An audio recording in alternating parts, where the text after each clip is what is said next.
A bartender says to the Mafia king, "Excuse me, sir. My father had a scar exactly like yours." But what happened next left everyone speechless. The Obsidian Lounge, Manhattan's most exclusive nightclub, where politicians rubbed shoulders with power brokers and questions were never asked, fell into dead silence as Marco, the Phantom Castellano, New York's most lethal underground emperor, locked eyes with the young bartender. His face drained of color like someone had opened a valve and let all the blood pour out, then flushed crimson with impossible hope, then went ghost white again as his brain tried to process what he'd just heard. The scar in question wasn't just any scar. It was a jagged lightning bolt that carved its way from Marco's left temple down to his jawline. A vicious reminder of the car bombing in 2001 that should have killed him, but instead left him with this permanent brand. A scar so distinctive, so unique, that seeing it on someone else would be like finding your fingerprints on another person's hands. Impossible. Marco's mind exploded backward through 23 years of carefully buried memories to the scorching summer of 2001.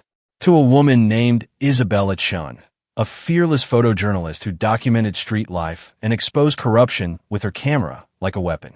She was everything his world wasn't. Honest, passionate, alive in ways that made his chest ache. Their love had been forbidden. She was investigating his uncle's organization, and he was being groomed to inherit an empire built on secrets and blood. His bodyguards went rigid around him, hands instinctively moving toward concealed weapons, misreading his shock as some kind of threat. The entire VIP section tensed like a coiled spring ready to explode. But Marco raised one finger, just one, and every man froze mid-motion. That's the kind of power he commanded. A single gesture could start wars or end them. The bartender, Lucia, according to her name tag, stood absolutely frozen behind the bar, her hands gripping a bottle of Macallan 25 so tightly her knuckles had gone bone white.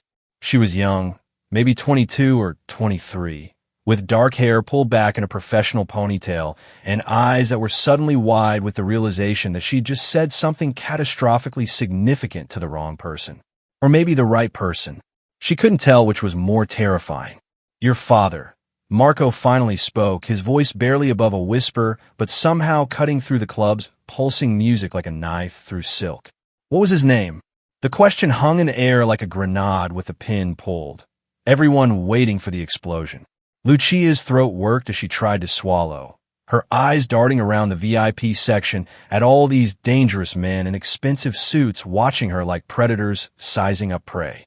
The club's bass line thumped through the floor, but it might as well have been her heartbeat, loud, frantic, terrified.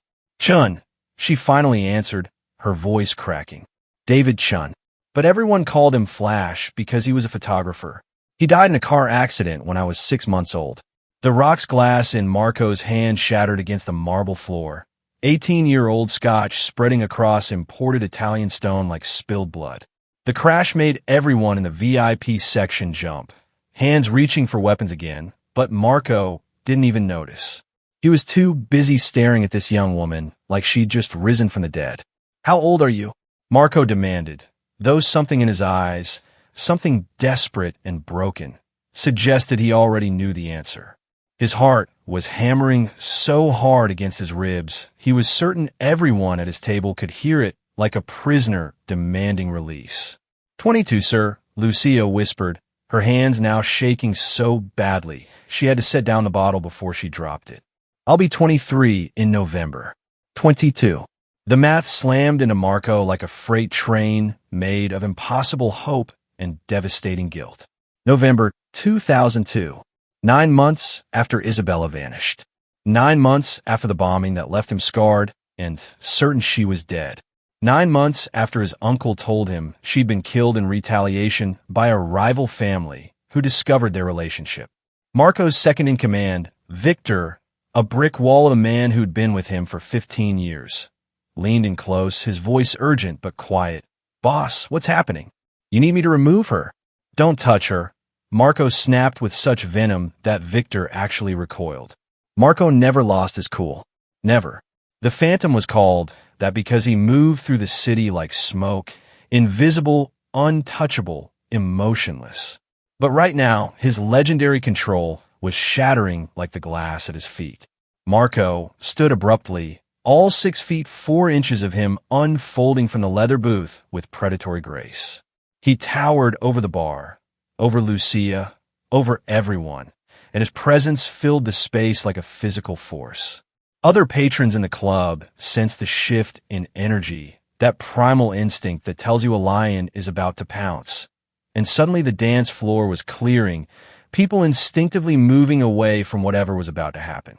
The club manager came rushing over, panic written across his face, already apologizing for whatever he thought his bartender had done to offend the most dangerous man in Manhattan. But Marco silenced him with a look that could freeze blood, his dark eyes never leaving Lucia's face. "This scar," Marco said, his voice raw and stripped of all pretense, gesturing to the lightning bolt carved into his face. "Your father. You said he had the same one." "Exactly the same." Lucia nodded, her throat too tight for words. She reached into her back pocket with trembling fingers and pulled out her phone. Her hand shook so badly she almost dropped it twice while pulling up her photos. Finally, she found what she was looking for and turned the screen toward Marco. The photograph showed a man in his mid-20s with a camera around his neck and a smile that could light up rooms. And carved into the left side of his face, exactly where Marco's scar lived, was an identical lightning bolt. Same angle, same length, same jagged edges, like someone had taken a lightning bolt from the sky and branded them both. Marco's knees nearly buckled. This unshakable king of New York almost collapsed right there in the middle of his own territory. Because that wasn't some random man in the photo. That was him, 23 years younger, before the empire, before the legend, before he became the Phantom.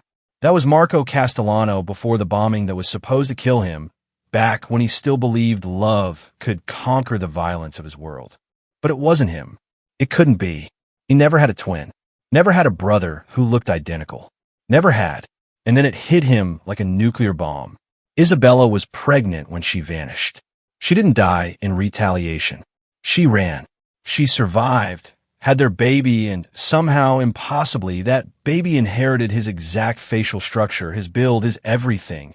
So much so that when that baby grew up and got caught in the same car bombing that scarred Marco, because what were the odds of 2 identical car bombings? He got the same scar in the same place. Or Marco's brilliant, calculating mind raced through possibilities at light speed. Or Isabella told their son about Marco, showed him photos, and their son got the scar deliberately. A tribute, a connection, a way to carry his father's mark. Either way, the conclusion was unavoidable. This young woman, standing in front of him, terrified and confused and beautiful in ways that made his chest ache with recognition, was his granddaughter. "Where is your father now?" Marco asked, though his voice cracked on the word father because he could barely breathe around the hope and terror crushing his lungs. Lucia's eyes filled with tears. "I told you. He died when I was a baby. Car accident in 2003. My mom raised me alone after that. 2 years after the bombing, which meant Isabella's son, Marco's son, survived the original attack, lived long enough to meet Isabella, to create this miracle standing in front of him, and then died in another accident. Marco didn't believe in coincidences. Not in his world. Car accidents were what you called assassinations when you wanted them to look clean. Your mother," Marco's voice was barely holding together, every word scraped raw from his throat. "Isabella. Where is she now?" Lucia's expression shifted from fear to confusion. "How do you know my mom's name?" "I never told you. Where is she?" Marco's roar shook the entire club, making glasses rattle and conversations die mid-sentence. Lucia stumbled backward, her spine hitting the bar shelf, bottles clinking behind her. "Brooklyn. She lives in Brooklyn. Sunset Park. She works at the hospital." But Marco was already moving. He grabbed his phone, barking orders at Victor while simultaneously pulling up every database his organization had access to. Hospital records, property records, anything. "Boss, what's happening?" Victor demanded, struggling to keep up as Marco strode toward the exit like a man possessed. 23 years ago, Marco said, his voice shaking with rage and grief and desperate hope. "I was told the woman I loved died in retaliation, that our child died with her. But she didn't die, Victor. She ran. She had our baby, and she survived, and she let me believe they were dead for 23 years. The revelation hit Victor like a physical blow. He'd been with Marco through everything. The rise to power, the brutal wars, the cold, calculated violence that built this empire. But he'd never seen his boss like this. Never seen the Phantom show this much emotion. They burst through the club's exit into the Manhattan night. Marco's entire security team scrambling to keep up. The armored Mercedes was already pulling up, doors flying open. Brooklyn Methodist Hospital. Marco commanded the driver. And break every traffic law getting us there. Behind them, still in the club, Lucia stood frozen behind the bar, her phone clutched in her shaking hands. She pulled up her mom's contact, just Mom with a heart emoji, her finger hovering over the call button. Should she warn her? Tell her that some dangerous man knew her name and was coming for her?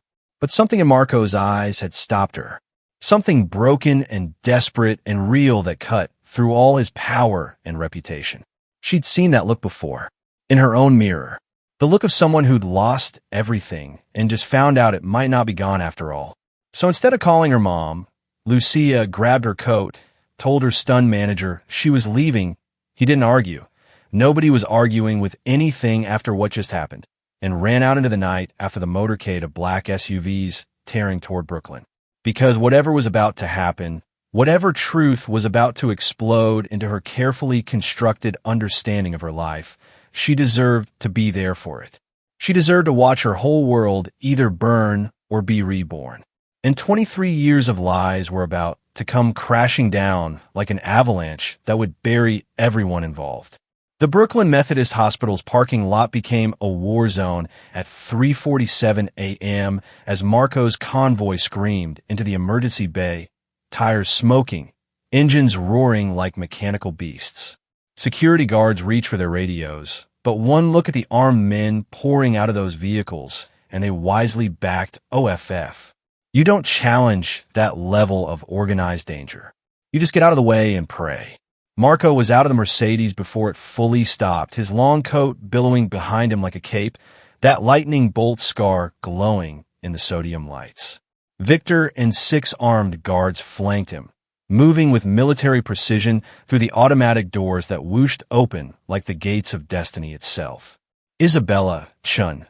Marco barked at the night receptionist, a middle-aged woman who nearly dropped her coffee at the sight of this army invading her quiet shift. Cardiac unit. Where? I can't give out employee information, she stammered, but Marco was already past her, his eyes scanning the hospital directory on the wall with laser focus. 4th floor. Cardiac critical care. He hit the stairwell at a dead run, taking stairs 3 at a time, his heart hammering so hard he thought it might explode right out his chest. 23 years. 23 years of grief and guilt and rage at a world that had stolen everything he loved. And it was all a lie. Behind him, Victor was on the phone coordinating something, but Marco couldn't hear over the roar of blood in his ears. Every step brought him closer to a truth that would either save him or destroy him, and he honestly didn't know which he wanted more. The 4th floor hallway stretched before him like the longest mile he'd ever walked. Fluorescent lights hummed overhead. The antiseptic smell of hospital disinfectant burned his nostrils. Somewhere a monitor beeped steadily, marking someone's heartbeat, and Marco wondered if his own heart was even still beating or if he'd died somewhere on those stairs, and this was just his ghost seeking answers. And then he saw her, through the glass window of a patient room, checking vitals on a sleeping elderly man with the same gentle competence she'd shown 23 years ago when she'd bandaged his knuckles after a fight. Her hair was shorter now, streaked with silver that somehow made her more beautiful, not less. She wore navy blue scrubs instead of her old leather jacket and combat boots, but the way she moved, efficient, graceful, purposeful, was exactly the same. Isabella Chun. The woman he'd mourned for 8,395 days. Alive. Marco's hand hit the glass like a gunshot, the bang reverberating through the quiet ward. Isabella's head snapped up, her eyes finding him through the window, and the clipboard in her hands crashed to the floor with a clatter that woke the sleeping patient. 4-3 HERTVTS. They just stared at each other through that glass barrier. Two people who'd loved each other with the kind of intensity that burns down cities, separated by 23 years of lies and survival and grief. Then Isabella was moving, backing away from the window like he was a ghost, her hand flying in her mouth, her eyes wide with shock and terror, and something that looked suspiciously like relief. Marco didn't wait for permission. He slammed through the door. Screw hospital protocol, screw patient privacy, screw everything. And suddenly they were in the same room together for the first time since the summer of 2001. "You're dead," Isabella whispered, her voice shattered. "The bombing. Your uncle showed me photos. Your funeral. Closed casket. I went to your grave, Marco." The words hit him like bullets. "They lied to you." Marco's voice was nuclear with rage. "My uncle faked my death to make you disappear. Just like he told me you'd been killed in retaliation. He played us both." The truth detonated between them like a grenade in an enclosed space. Isabella's knees buckled, and Marco caught her, muscle memory from 2 decades ago kicking in as his hands found her waist, steadying her just like he used to when she'd climb onto his motorcycle behind him. The contact sent electricity through both of them, 23 years of separation evaporating in a single touch.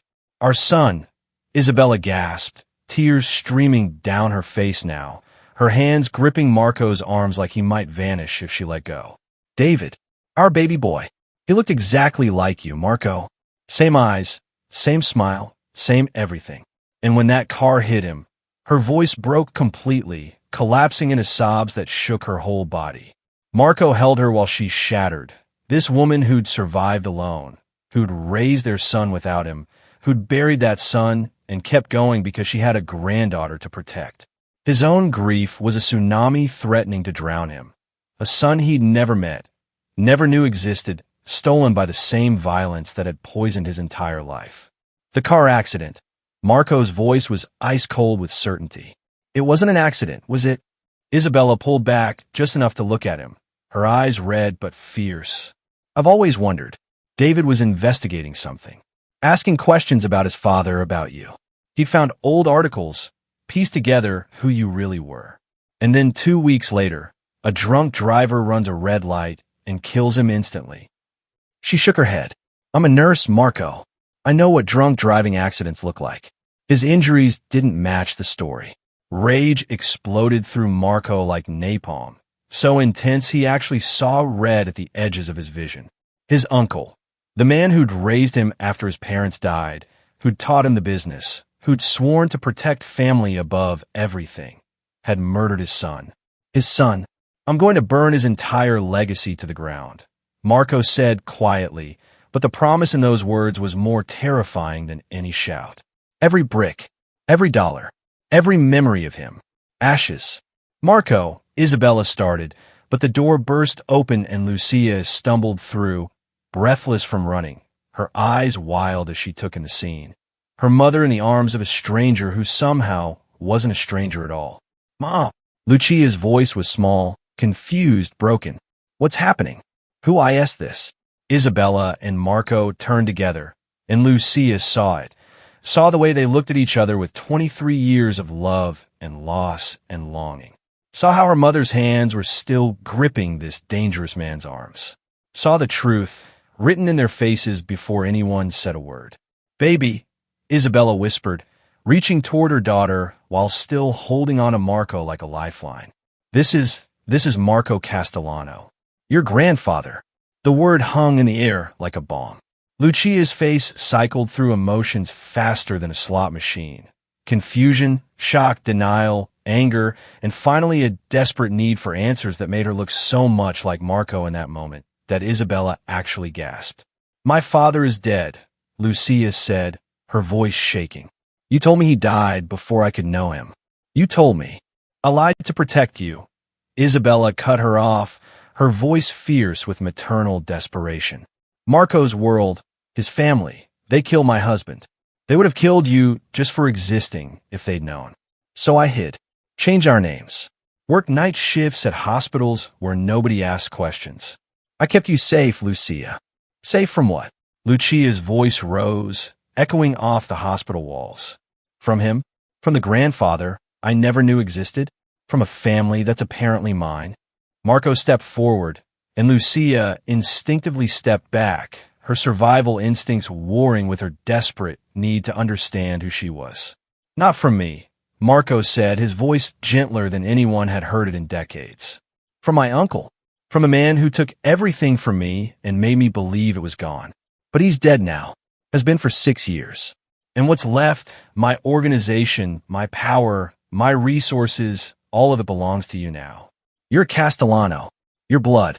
I don't want to be blood, Lucia shot back. But her voice cracked on the words because she was lying and everyone in that room knew it. She'd grown up with a hole in her chest where a father should have been. Then a grandfather. Then an identity beyond the girl whose dad died young. And now this stranger was offering to fill that hole. But the price was accepting a legacy built on violence. Victor's voice crackled through Marco's earpiece, urgent and terrified. Boss, we have a problem. The Russo family just learned about the girl. Word spread from the club. They're mobilizing now. Marco's face went from grieving grandfather to lethal predator in a heartbeat. How long? He asked quietly, but everyone in the room felt the danger rolling off him in waves. Maybe an hour. They know she's at the hospital. They're coming here. Isabella's medical training kicked in instantly. We need to evacuate. Now, my patients are already being moved, Victor interrupted, appearing in the doorway with 6 armed men. Boss's orders went out the second we entered the building. Hospital security is cooperating. But we need to get her out. I'm not going anywhere with you people, Lucia protested, but her voice had lost its conviction because she could see the fear in her mother's eyes. Real, primal terror that told her this threat was real. Marco moved with purpose, pulling out his phone and making calls with surgical precision. Victor, I want 50 men on this hospital in the next 10 minutes. Another 50 securing the routes to my compound. Call the Castellano allies, all of them. And get me Commissioner Hayes on the phone. I'm cashing in every favor tonight. He turned to Isabella and Lucia, his eyes burning with protective fury that would have terrified anyone who didn't understand what it meant. Family. You have 2 choices, Marco said, his voice leaving no room for argument. You come with me to my compound where I can protect you with an army. Or you run again, and this time the Russos won't stop until they've used you to destroy me. Your choice. You have 30 seconds. Lucia looked at her mother, this woman who'd sacrificed everything to keep her safe, who'd worked herself to exhaustion for 22 years, who'd lived in fear and hiding just to give her daughter a normal life. Mom, Lucia whispered, what do we do? Isabella Chun looked at Marco Castellano, the man she'd loved, lost, and mourned for 23 years, and saw not the Phantom of New York, not the King of the Underground, but the father of her dead son and the grandfather of her living daughter. Saw someone who would burn the world to ash before letting harm come to what was his. She grabbed Lucia's hand and squeezed it tight. We go with him, Isabella decided. We stop running. Today, the evacuation was military precise. Marco's men flooded the hospital, moving Isabella's patients to other facilities, clearing the 4th floor, establishing a perimeter that would make Fort Knox look vulnerable.